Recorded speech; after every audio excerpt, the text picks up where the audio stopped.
Bismillahirrahmanirrahim. Assalamualaikum warahmatullahi wabarakatuh. Selamat pagi anak-anakku. Selamat bergabung dan bersekolah dengan keluarga kami. Kami sebelumnya mengucapkan selamat datang, selamat bergabung, dan selamat belajar ya. Perkenalkan, nama Bapak Irfan Hanifuddin, ya, biasa dipanggil Pak Irfan. Bapak alumni dari UIN Sunan Kalijaga dengan konsentrasi jurusan Sejarah dan Kebudayaan Islam, ya, begitu. Ya, sebelum anak-anak belajar sejarah kebudayaan Islam, ada beberapa hal yang harus kalian ketahui. Yang pertama adalah, apa sih sejarah kebudayaan Islam itu apa? Nah, itu apa pengertiannya ya? Secara sederhana dan secara singkat, bahwa sejarah kebudayaan Islam dapat diartikan sebagai peristiwa masa lalu mengenai peradaban masyarakat Islam. Nah, seperti itu. Secara singkatnya seperti itu. Kemudian, mengapa sih kita perlu belajar sejarah kebudayaan Islam? Mengapa kita sebagai orang Islam perlu belajar dan mengkaji sejarah kebudayaan Islam itu? Kenapa? Yang pertama adalah, secara singkat, kalau kita belajar sejarah, kita mengetahui perjalanan peradaban orang-orang Islam pendahulu kita, yang tentu kita akan bangga dan akan mencintai kebudayaan Islam itu sendiri, ya. Itu yang pertama. Yang kedua adalah, umat Islam mampu berpartisipasi, ya. Umat Islam mampu berpartisipasi serta memelihara peninggalan-peninggalan sejarah kebudayaan Islam, ya. Tentu banyak peninggalan sejarah kebudayaan Islam atau peninggalan sejarah peradaban Islam, banyak sekali ya. Kalau di Indonesia ada beberapa masjid kuno, terutama di Jawa. Kemudian ada kerajaan atau keraton, kemudian ada alat-alat, kemudian ada kesenian dan sebagainya. Nanti itu akan kita bahas secara lebih rinci. Dan yang ketiga adalah meneladani perilaku dan hasil karya umat Islam, ya. Dan yang keempat adalah memupuk semangat dan motivasi untuk meningkatkan prestasi yang telah diraih umat Islam terdahulu. Nah, setidaknya ada 4 ya, ada 4 manfaat mengapa kita harus belajar sejarah kebudayaan Islam. Nah, itu. Kemudian untuk kelas 7 materinya sangat singkat, tapi tergantung materi yang pondasi awal mengapa kita belajar SKI, ya. Kita akan membahas tentang Nabi Muhammad SAW sebagai pendakwah, ini ya. Itu ada 3 poin penting yang akan kita bahas. Yang pertama adalah langkah, ya. Poin kedua adalah tantangan Nabi Muhammad dalam berdakwah, ya. Yang ketiga adalah strategi, ya. Di sini strategi dakwah Nabi Muhammad, ya. Yang pertama langkah. Ya, langkah ada 4 poin yang nanti akan kita bahas. Yang pertama adalah penanaman akidah, ya, penanaman akidah Islamiyah. Yang kedua adalah pendekatan secara lemah lembut, ya. Yang keempat adalah merubah perilaku masyarakat jahiliyah, tentu masyarakat Arab sebelum Islam. Yang keempat adalah mengangkat dan melindungi hak asasi manusia atau yang biasa disebut HAM, ya. Poin yang kedua adalah tentang tantangan, ya. Tantangan, tentu banyak tantangan ketika Nabi berdakwah, ya. Terutama tantangan terhadap kaum kafir Quraisy, ya. Paling tidak ada 5 hal pokok yang akan kita bahas. Yang pertama adalah ancaman dan penghinaan, ya. Yang kedua adalah membujuk Nabi supaya keluar dari Islam, bertukar sesembahan, ya, dibujuk dengan harta, tahta, dan wanita. Yang ketiga adalah pemboikotan, ya, pemboikotan terutama kepada Bani Hasyim, ya. Yang keempat adalah dakwah Nabi Muhammad secara rahasia dan dakwah Nabi Muhammad secara terang-terangan, gitu ya. Kemudian strategi, ya, strategi dakwah Nabi, ya. Itu yang pertama adalah hijrah, ya. Hijrah ada 2 poin, hijrah ke Taif dan hijrah ke Habsyi, begitu ya. Kemudian ada strategi dakwah secara terang-terangan dan secara sembunyi-sembunyi, ya. Itu paling tidak hal-hal yang mendasar yang akan kita pelajari di pelajaran SKI kelas 7, ya, kelas 7 tingkat MTS, ya, begitu. Oke, selanjutnya, ya, kita akan mencoba mengulas poin A, gitu, yakni mengenai kondisi masyarakat Arab sebelum Islam, ya. Setidaknya ada empat hal yang mendasar, 4 hal pokok penting yang harus anak-anak ketahui, ya. Yang pertama adalah bagaimana kondisi kepercayaan masyarakat sebelum Islam, itu yang pertama. Yang kedua adalah bagaimana kondisi sosial masyarakat sebelum Islam. Yang ketiga adalah bagaimana kondisi ekonomi atau kondisi pekerjaan atau kondisi mata pencaharian masyarakat waktu itu, ya. Yang keempat adalah bagaimana kondisi politik masyarakat atau secara sederhana bisa kita pahami sebagai bagaimana kondisi tatanan pemerintah masyarakat Arab sebelum Islam datang, ya. Jadi seperti itu. Langsung kita menuju poin pertama, tentang kepercayaan masyarakat sebelum Islam, ya. Yang pertama adalah di dalam masyarakat Arab sebelum Islam itu ada beberapa kepercayaan, ya. Yang pertama ada orang yang mempercayai atau beragama Yahudi, ada orang yang beragama Nasrani, kemudian ada orang yang beragama Majusi. Majusi itu menyembah matahari, ya. Ada orang yang beragama Sabai atau menyembah bintang-bintang, ya. Kemudian ada juga orang yang menyembah jin dan malaikat, ya. Tetapi selain itu ada juga orang yang penganut ajaran tauhid Nabi Ibrahim dan ada juga yang menyembah berhala, ya, begitu. Jadi kondisi masyarakat kondisi kepercayaan masyarakat Arab sebelum Islam datang itu seperti itu, ya. Ada yang menyembah berhala, ada yang penganut ajaran tauhid dan sebagainya yang sudah Bapak jelaskan tadi, ya. Untuk poin menyembah berhala tadi, berhala yang sangat terkenal ketika di kalangan berhala yang sangat terkenal di kalangan masyarakat Arab pra-Islam itu setidaknya ada 4, ya. Ada Hubal, Lata, Uzza, dan Mana, ya. Dan juga tentu ada ratusan berhala lain yang diletakkan mengelilingi Ka'bah. Tapi setidaknya ada 4 berhala itu yang dijadikan poin, ya, patokan, ya, seperti itu.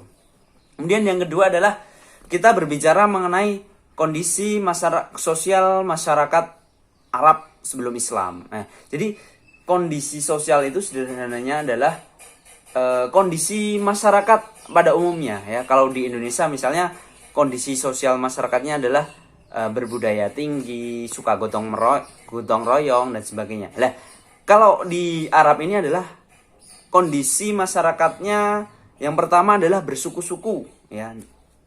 Tentu di Arab bersuku-suku, ya. Mirip juga di Indonesia ada beragam suku, ya. Yang kedua adalah mempunyai kebiasaan baik, di antaranya adalah orang masyarakat Arab sebelum Islam itu kebiasaan baiknya adalah pemberani, pekerja keras, dan mempunyai daya ingat yang tinggi ya. Kemudian pandai bersyair atau berpuisi ya, begitu, pandai bersyair atau berpuisi ya. Nah, tetapi ada kebiasaan yang tidak baik atau bisa dikatakan jahiliyah ya di dalam masyarakat Arab pra-Islam itu ya.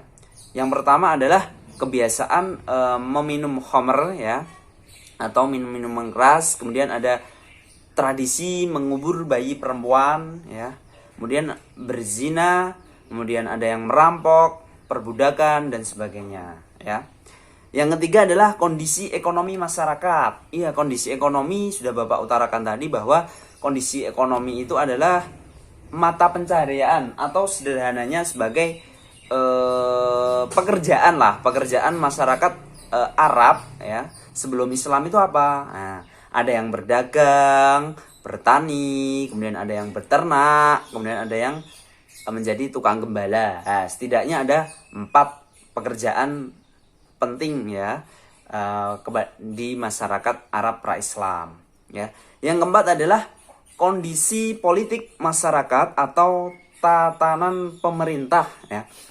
Nah, ini agak sulit dijelaskan, tetapi secara sederhananya kalau untuk kelas 7 itu setidaknya bagaimana sih kondisi tatanan pemerintah atau komposisi pemerintah yang ada di dalam masyarakat Arab pra-Islam ya. Setidaknya ada 3 kerajaan waktu itu yang sedang berkuasa, yakni yang pertama adalah kerajaan Bizantium, yang kedua adalah kerajaan Persia, yang ketiga adalah kerajaan Himyar. Nah, begitulah anak-anak, kita belajar kali ini sudah dapat beberapa hal penting ya. Ya, poin yang paling penting adalah kita kalau belajar sejarah kebudayaan Islam adalah banyak-banyak membaca buku, banyak membaca, berdiskusi, banyak-banyak membaca literatur lah, apapun itu, entah majalah atau buku tadi yang Bapak sebutkan, terus artikel, kemudian opini-opini masyarakat, kemudian hasil penelitian dan sebagainya. Intinya adalah kalau kita belajar sejarah kebudayaan Islam, kita akan tahu bagaimana founding father atau bapak pemimpin kita waktu itu bagaimana membangun peradaban Islam ya. Ya, sekian. Apabila ada pertanyaan atau ada kritik atau ada saran dari anak-anakku sekalian, bisa ditambahkan di kolom komentar di bawah, atau bisa juga di japri di nomor WA Bapak langsung ya. Insya Allah akan Bapak carikan jawabannya. Sekian, apabila ada kesalahan Bapak mohon maaf. Semoga kalian selalu tetap semangat belajar, semangat menempuh cita-cita, dan jangan lupa berbakti kepada orang tua dan gurunda tercinta. Sekian. Wassalamualaikum warahmatullahi wabarakatuh. Bismillahirrahmanirrahim. Assalamualaikum warahmatullahi wabarakatuh. Selamat pagi anak-anakku. Selamat bergabung dan bersekolah dengan keluarga kami. Kami sebelumnya mengucapkan selamat datang, selamat bergabung, dan selamat belajar ya. Perkenalkan, nama Bapak Irfan Hanifuddin ya, biasa dipanggil Pak Irfan. Bapak alumni dari UIN Sunan Kalijaga dengan konsentrasi jurusan Sejarah dan Kebudayaan Islam ya, begitu. Ya, sebelum anak-anak belajar sejarah kebudayaan Islam, ada beberapa hal yang harus kalian ketahui. Yang pertama adalah apa sih sejarah kebudayaan Islam itu apa? Nah, itu apa pengertiannya ya? Secara sederhana dan secara singkat, bahwa sejarah kebudayaan Islam dapat diartikan sebagai peristiwa masa lalu mengenai peradaban masyarakat Islam. Nah, seperti itu. Secara singkatnya seperti itu. Kemudian, mengapa sih kita perlu belajar sejarah kebudayaan Islam? Mengapa kita sebagai orang Islam perlu belajar dan mengkaji sejarah kebudayaan Islam itu? Kenapa? Yang pertama adalah, secara singkat, yang pertama, kalau kita belajar sejarah, kita mengetahui perjalanan peradaban orang-orang Islam pendahulu kita, yang tentu kita akan bangga dan akan mencintai kebudayaan Islam itu sendiri, ya. Itu yang pertama. Yang kedua adalah umat Islam mampu berpartisipasi, ya. Umat Islam mampu berpartisipasi serta memelihara peninggalan-peninggalan sejarah kebudayaan Islam, ya. Tentu banyak peninggalan sejarah kebudayaan Islam atau peninggalan sejarah peradaban Islam, banyak sekali, ya. Kalau di Indonesia ada beberapa masjid kuno, terutama di Jawa. Kemudian ada kerajaan atau keraton, kemudian ada alat-alat, kemudian ada kesenian dan sebagainya. Nanti itu akan kita bahas secara lebih rinci.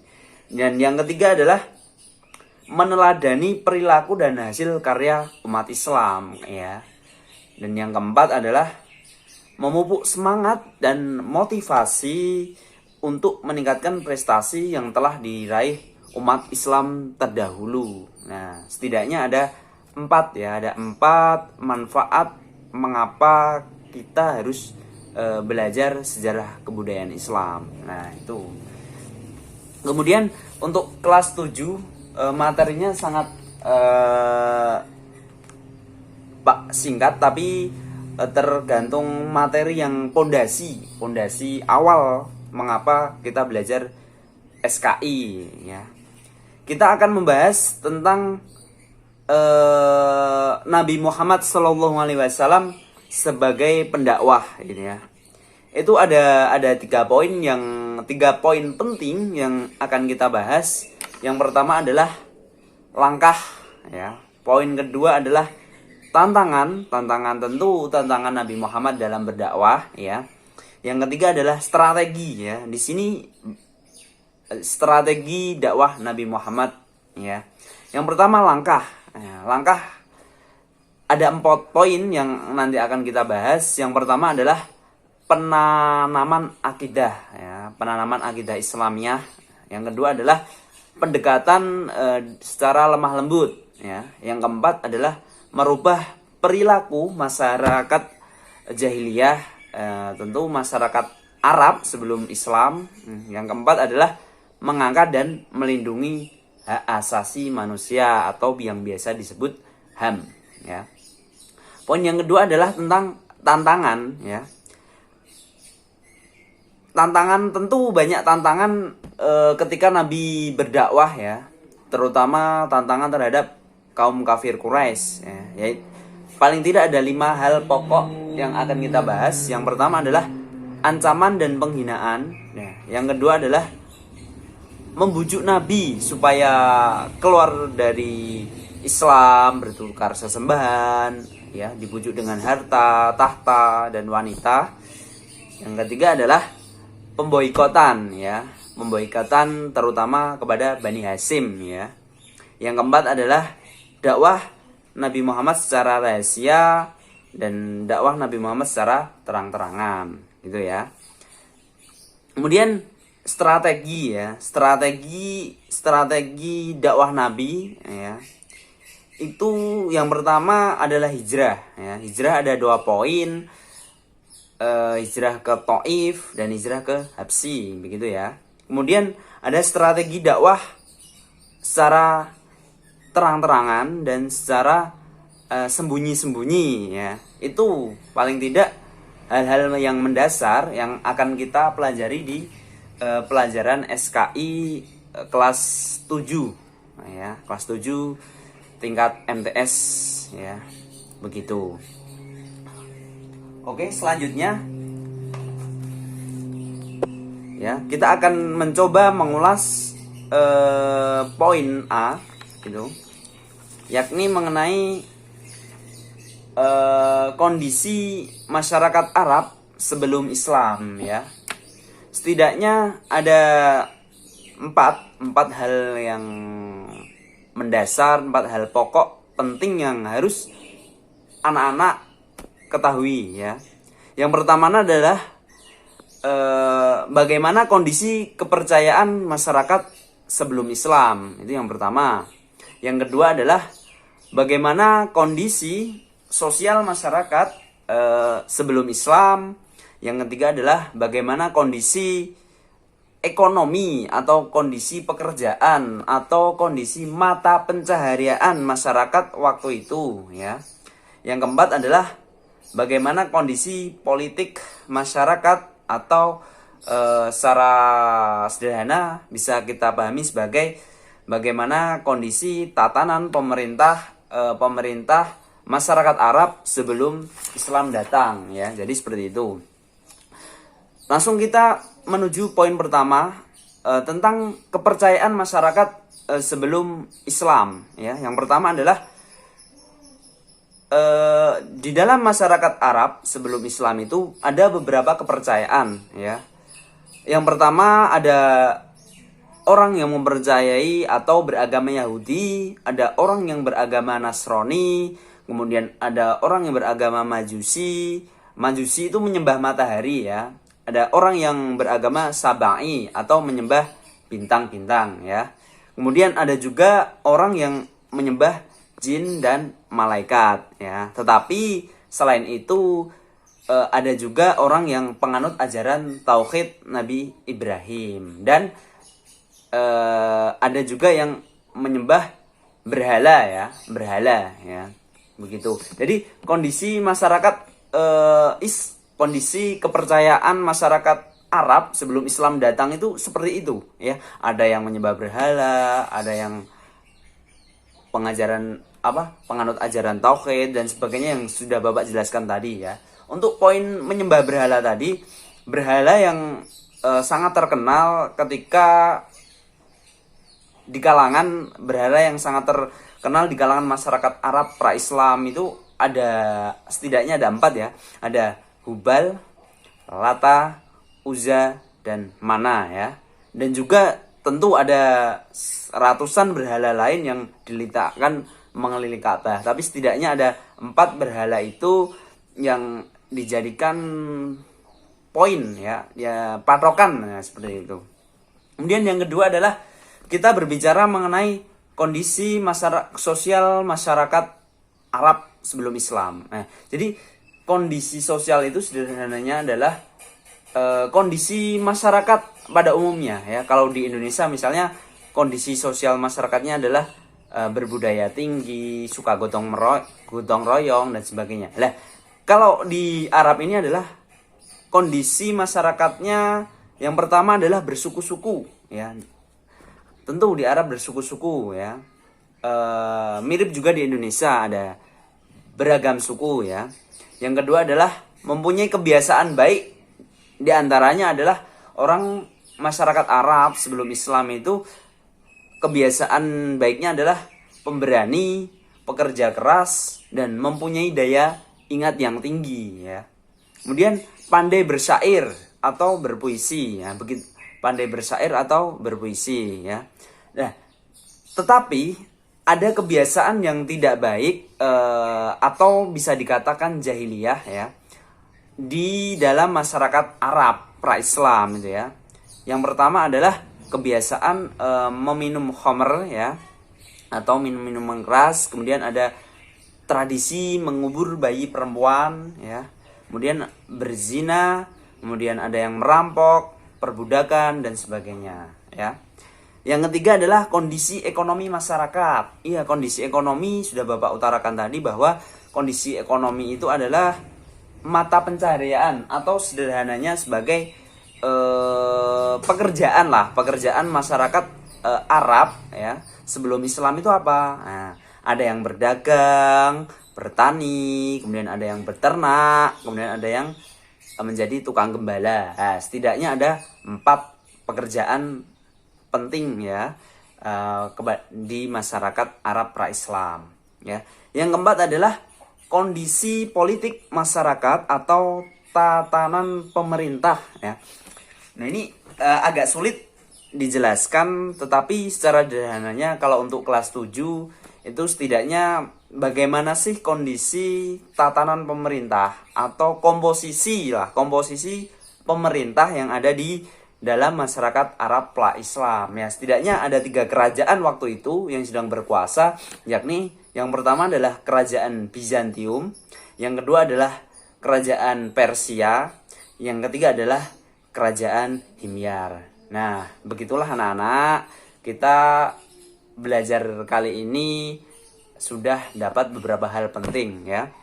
Ya, poin yang paling penting adalah kita kalau belajar sejarah kebudayaan Islam adalah banyak-banyak membaca buku, banyak membaca, berdiskusi, banyak-banyak membaca literatur lah, apapun itu, entah majalah atau buku tadi yang Bapak sebutkan, terus artikel, kemudian opini-opini masyarakat, kemudian hasil penelitian dan sebagainya. Intinya adalah kalau kita belajar sejarah kebudayaan Islam, kita akan tahu bagaimana founding father atau bapak pemimpin kita waktu itu bagaimana membangun peradaban Islam, ya.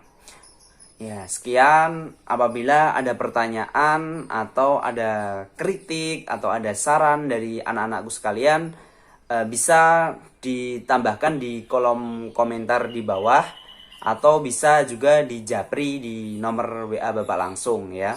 Insya Allah akan Bapak carikan jawabannya. Sekian.